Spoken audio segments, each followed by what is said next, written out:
Imagine you're at the store with your allowance, and you see your favorite candy bar. It costs $3. But in 1970, that same candy bar only cost 10 cents. Today, we're going to explain inflation, but not the boring way. We're breaking it down at 5 different levels, from kids to seniors, and by the end, you'll see how it affects every dollar you earn. Let's start with the basics. Imagine you run a lemonade stand. You sell each cup for $1. If you save that dollar, it can buy you a new cup or a new straw tomorrow. But what if the price of lemons goes up? Inflation is like when the price of lemons keeps going up. That means your dollar doesn't buy as much as it used to. It's like the game rules changed in the middle of play. If you save $10 today, you might think it's safe. But if prices keep rising, that $10 might only buy you $5 worth of stuff in the future. Imagine if the whole school was a country. If the price of pencils and notebooks suddenly doubled, your allowance would feel like it's shrinking, even if you didn't spend it. But in the real world, this gets a lot more interesting. Let's move up a level and see how inflation affects real people and real money. You've probably noticed prices going up when you buy your favorite snacks or clothes. That's inflation at work.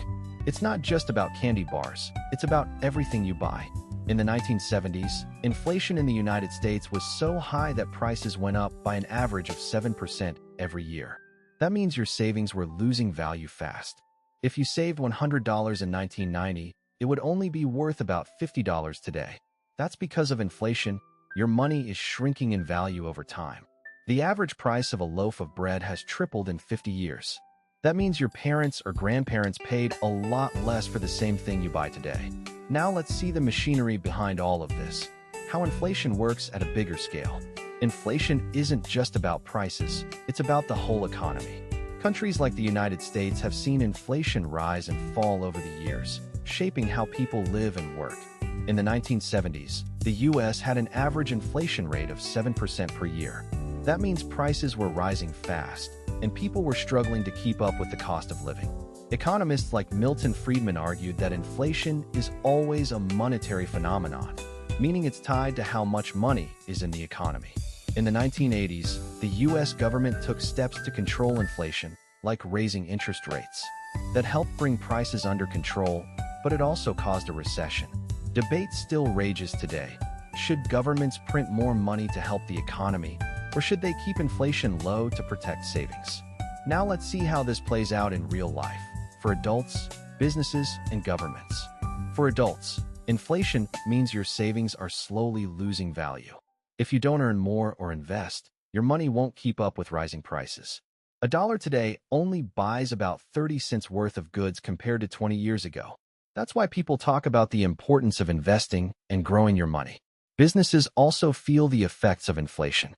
If the cost of materials goes up, they have to raise prices, which can hurt sales if customers can't afford it.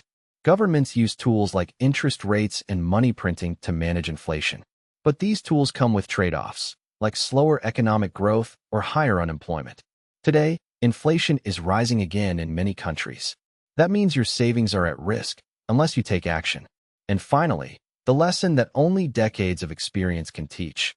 Money is a force that shapes history, and understanding it is one of the most powerful tools you can have. Inflation has been a part of history for centuries. In the 1920s, Germany saw hyperinflation so extreme that people burned money for heat.